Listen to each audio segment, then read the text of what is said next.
Hey everyone, Eggman here with another video, and today we've got a top 16 breakdown for the first and last regional for the GD02 meta of the Gundam card game. It's the Versus Games Orlando regional, where they had over 500 players. They had 9 rounds of Swiss into this top 16, and real quick before we get started, if you guys are new to the channel, please make sure to hit that like and subscribe. We make a lot of content for the Gundam card game, and I don't want you guys to miss it. Also, if you guys want any of these deck lists and more, you can find them on my website, so make sure to do that as well. Eggman events linked in the description. Also, one quick additional ad, we did do a pretty big UI change for the deck builder as well, so shoutouts to I'm Chippy for all of their hard work for it as well. You're going to see some, I think, pretty good quality of life changes too. So you can go to the Gundam card game, you're going to see where we have a lot more filters. We're going to see that there's just like a little bit more like space and everything, and it looks great. I highly recommend it. If you guys haven't checked it out in the last little bit, let us know. If you have any errors with it or any issues, please let us know too. We're definitely open to fixing that as well, but I think this is going to be a way better experience as well. So thank you guys for checking it out and just using the website and everything, and we hope that this is going to be just a better spot for you guys. So anyways, for this event specifically though, we did have again 545 players, 9 rounds of Swiss best of 1 into this top 16 of 8 copies of green white wing 0, 2 copies of blue red Aegis Aggro, 2 copies of blue purple Barbatos Rush, 2 copies of Zeon Aggro blue green, and then we also have single copies of blue red Cyber-Newtype and 1 copy of blue green Earth Federation Aggro is what I'm calling it. So honestly, this is a weird event, right? So in the sense, like, just how the meta is, it's either like very optimistic if you look at like the left side of the pie graph, or very pessimistic, right, if you look at the right side of the pie graph, right, of what's topping, right? And I will also say, spoilers, if you look at the top 4, Wing did not make it in the top 4, and there is like a good amount of variety, including 2 decks that I think that people, including myself, weren't on, which I think is really cool. But if you expand it to the entirety of the top 8, even, it's 4 Wings still, baby, and they did very well still this weekend. So we do also have the color combination breakdown, right? So it doesn't mean specifically one archetype, but does give you kind of a idea of what it looks like. So we did have 172 green white, 103 blue green, 89 blue red, 64 blue purple, 59 red white, 24 blue red, which out of 3 of them got into the top 4, so that's an amazing conversion, and then 33 other. Also, before we had this regional, I did have kind of a prediction tier list, or just kind of my thoughts going on into this regional, and I would say that I was like moderately accurate. I think the ones that I got right or wrong, so I still think that Wing is best deck in format. That's really not going to change, I think, unless, I mean, this format's kind of already over, but I think that's still, based on these results, I think that's still pretty clear. We do have tier 1 where we have blue green and blue purple. I think still very great aggro decks that still did very well this weekend as well. Blue white was kind of not great. It wasn't, it was still around, right? It was the 3rd most popular color combination, but no one got a top 16 finish. We did have one who was able to get an 18th finish, and I think there were a couple more in the top 32, but was not in the top 16. For tier 2, we had red white, which I think was pretty clear for this, also Epion. And then way at the bottom right, we do have the blue red, which I think I might have misjudged it a little bit, but I've also had a lot of people just tell me, like, why am I even putting this deck into tier 2? So at least I like, I think everyone was surprised that blue red was able to win this event, but at least it was on the board for me, right? I could put it up a little bit better. I think if I put it anywhere higher than tier 2, people would call me crazy. So I think it was a safe choice to put it there. But yeah, I've seen some people be like, why even consider blue red? It's not very viable. And then it got 3 spots in the top 4, so I think that's at least a little telling that it's probably just a little bit viable as well. So again, I think it was pretty accurate. Obviously it could be a little bit more accurate, but I feel like I was pretty okay going on into this format for what we were seeing, especially not even like looking at the top 16 results, but looking into what people were playing just based on the color combinations as well. So anyways, we are going to go over the deck list for the top 16, and again, we do have 3 a unique deck list in blue white, a green red, as well as a red white.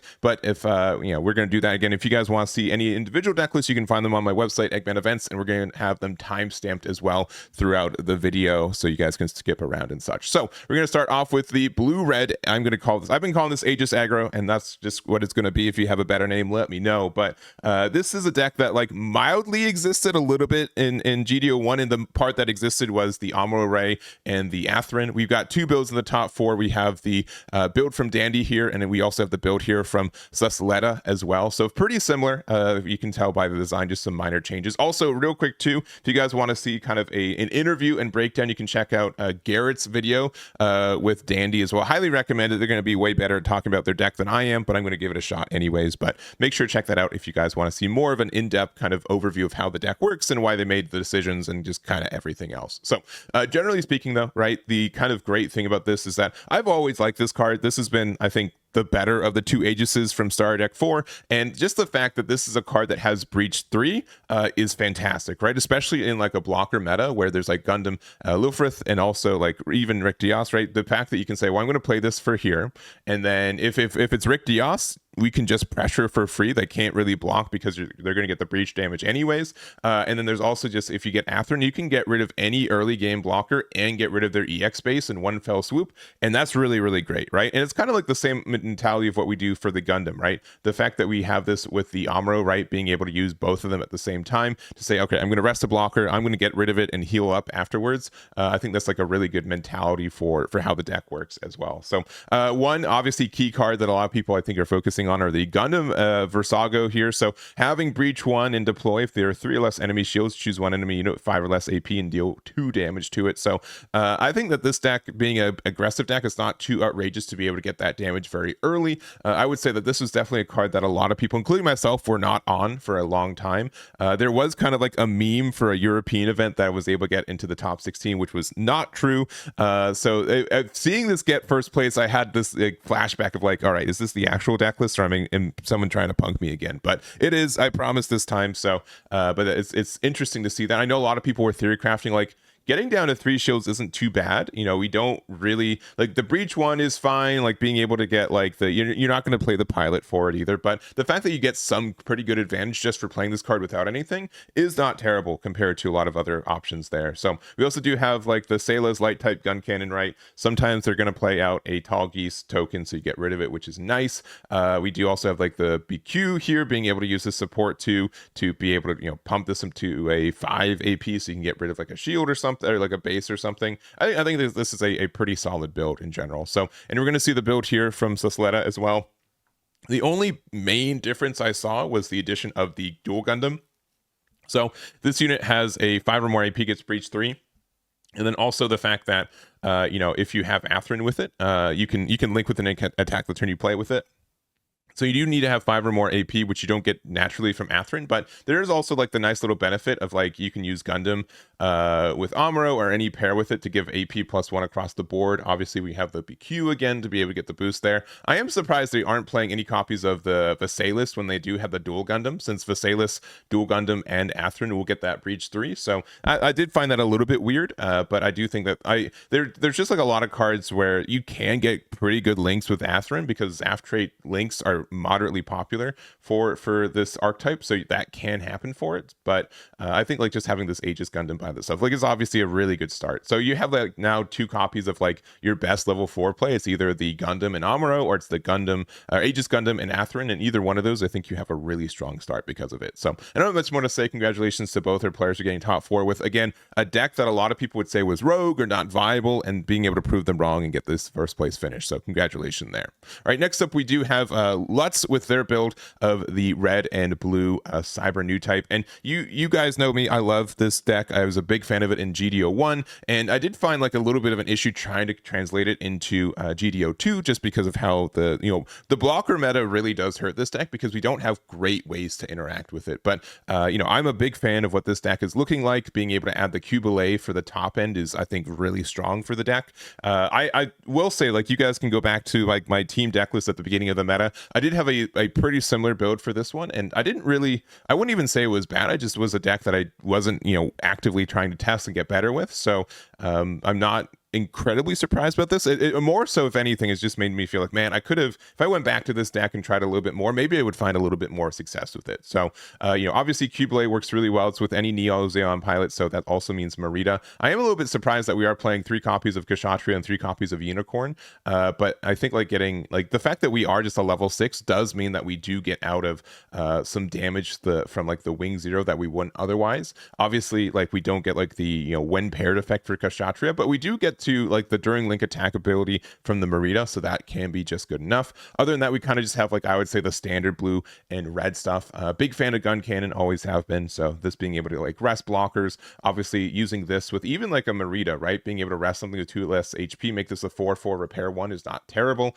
We do have 2 copies of Close Combat as well as 2 copies of Battle of Aces, and then we do also have Show Resolve, the Mining Asteroid, and the Corsica base. So other than that, I think this deck has a lot of pressure for it. It's one that I definitely want to go back in time and or just back to test in this meta as well. And I probably will have like a big like red and blue testing session sometime this week, so be on the lookout for that. But here's a build here from Lutz, and congratulations for their top 4 with the red and blue Banshee Cyber-Newtype deck as well. All right, next up, we're going to go kind of more into some of the more standard decks from what we were thinking about before Houston. So we do have our build here from Typhoon. It's their blue and purple Barbatos Rush. There's not, I think, a lot to say about this. This deck has gone from like going like, oh, we play the starter deck Barbatos for the suppression and all the effects from there, to pretty much like a low to the ground like reskin of like a Zeon aggro for more purple, right? We take out all the green cards, but we do have cards like the Barbatos.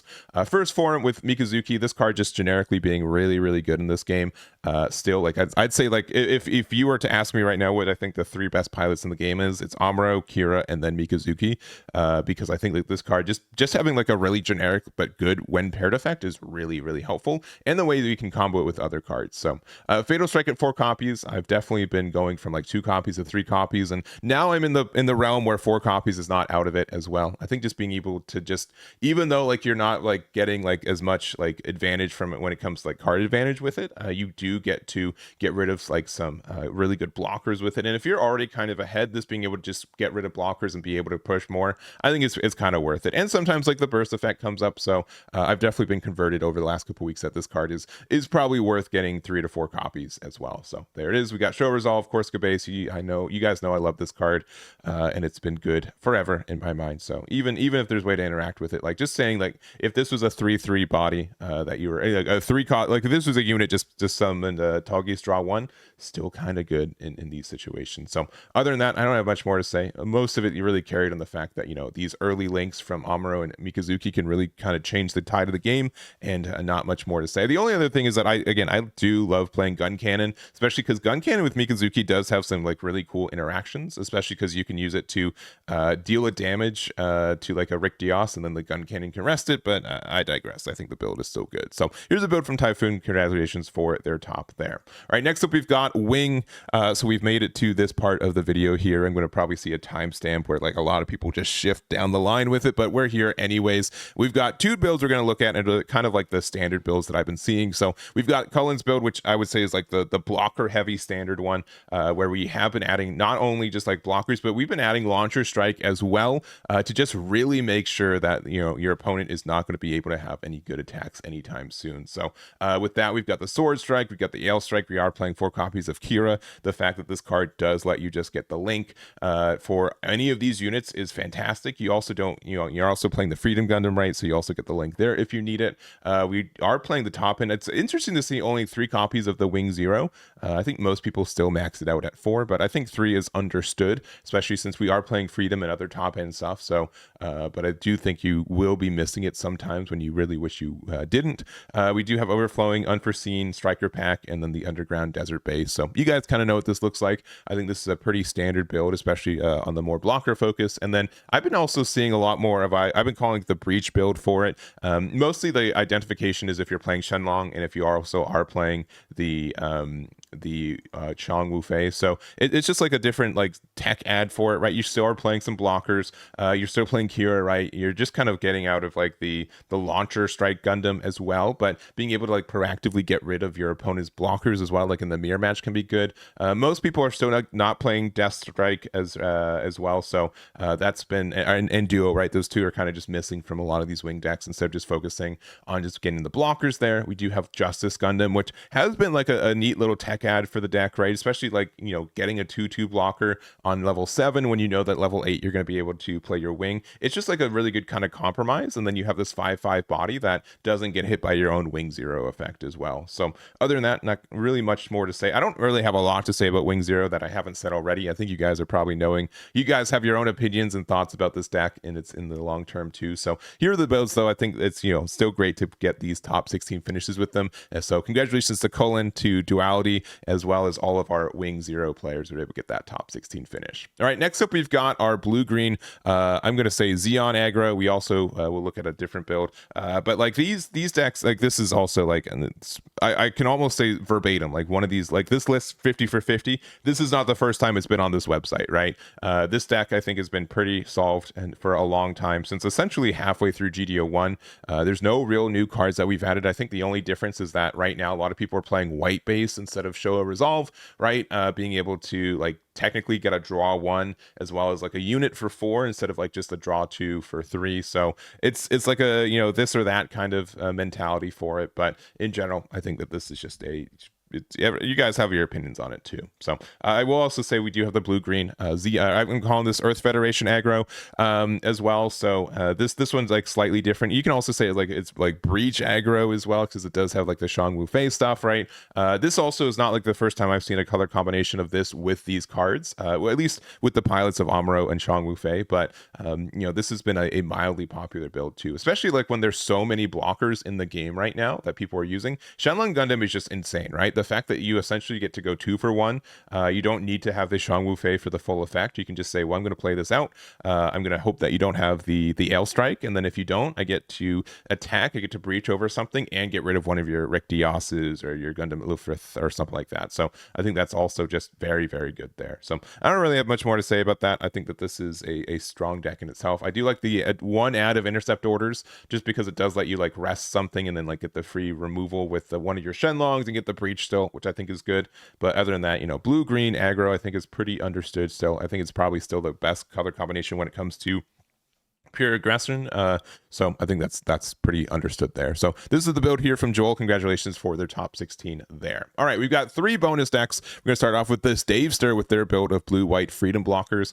And we did have an event before this for our triple win a box for Eggman events, and blue-white did pretty good. And in this, there was also kind of like this build where we focus a little bit more on the Academy archetype, right? I would say like this is like just a little bit of a splash of Academy stuff. Like the only things we're really adding are the rebuild and like 1 copy of Susletta, right? I do know that there's like the additional rebuild that we got from GD02 as well, but I think that can be a little bit expensive as time. Like the fact that it doesn't have blocker inherently can be a little bit tough, but I do think that this is still a little bit of a like Academy focus for it, so I did tag it as that. Other than that, we were playing just a lot of blockers early game. We have Amuro with Gundam early as well if we want to try to like change the pace of the game. Rebuild, being able to get any of our units is great, and there's also been the new add of the naval bombardment, which has been really strong. So I would say sincerely, when I saw this card in GD, I'm like, I don't think it's good. I'd rather play like Unforeseen, right? But being able to choose a friendly unit with blocker, get AP +3, that ends up just being really great, especially like if you have like this Zawart that's been sitting on the board the entire game.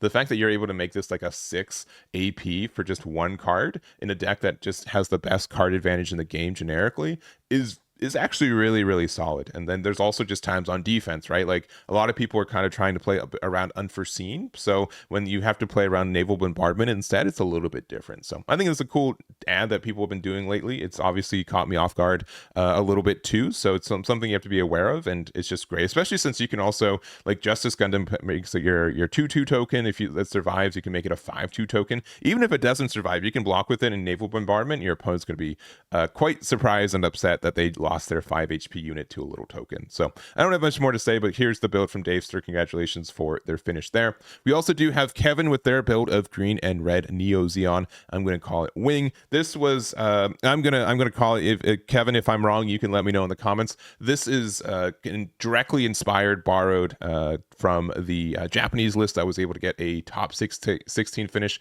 in Japan. So this is a deck that I think caught a lot of people by surprise. I was like, what is going going on. You're not playing blue or white, and you got a top 16 finish. That's insane, right? So for this build, right, it's I think almost near identical to it. Maybe some minor changes, but it's a really interesting construction, right? I'd say it's like really greedy late game. The fact that, you know, we do have Kshatriya, Wing, we have Shinanju, right? We have so many different things we want to play at 6. It's a little bit tricky to get all of it down on the board, but these are kind of like some of like the best bully cards I think in the game right now. Kshatriya can go 2 for 1 very easily. Wing Gundam being able to like breach 5 over anything is great too. And then also Shinanju's been really popular, I think, like on an uptick, especially like in the red-white builds that we've been seeing. So again, I wasn't able, like, this wasn't my favorite build when I tested it, and I did do some testing last week with it. I think it's still like a fine deck, but it wasn't a deck that I was like immediately like, oh, I can see why this was taking off. And I think it's still like, it's a little bit greedy, it's a little bit RNG dependent, because you're going to see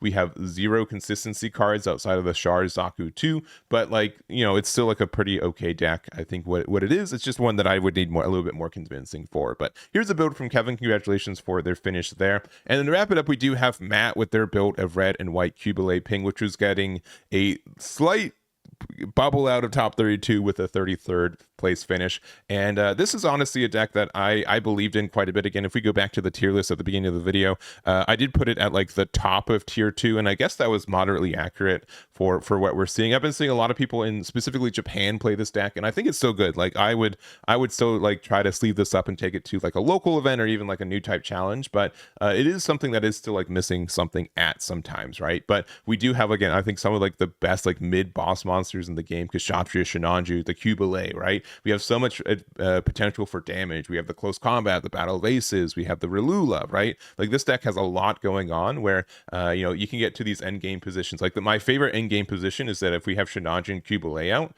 we're able to say, well, we're going to attack this for 5 into your shields, do 2 damage to something, and then with the Qubeley during pair with a Neo Zeon pilot, you get to do 2 more damage. So like being able to give 4 damage to 2 things, to something like through 2 attacks like this, if they can't answer that, they like kind of can't play anything, and then they just kind of lose. So like you do get to those like kind of end game points where you just outvalue your opponent because you can just destroy a lot of things that they're playing the turn that they're playing it, right? So other than that though, I do think it's like a little bit tricky to get to that situation, but I do think that, you know, this is a, you know, been a really cool build that's been on the rise lately. I am a little bit upset that it didn't get a top 32 finish, and I'm pretty sure that Matt's also probably a little bit upset that he didn't get a top 32 finish, but it's still a deck that I think is very viable right now, and I would expect it to still do well if we still had any regional level events left for this format. But here's the build for Matt. Congratulations for their top 33rd finish there, and that's going to be it for this video. So again, if you want any of these deck lists, you can find them on my website, Eggman Events. We're going to continue to update this with more events through the next little bit, but we don't have that much going on for the next month due to the holidays and stuff, but I am still interested to seeing if there's any other decks that kind of can squeeze through the gaps and kind of find some relevance here. We do have GD03 upcoming as well. We do have a pretty, we have been updating it on the deck builder too, so you can check out the cards there, and looking forward to that meta as well. But that's going to be it for me. Thank you guys so much for watching, and we'll catch you all next time.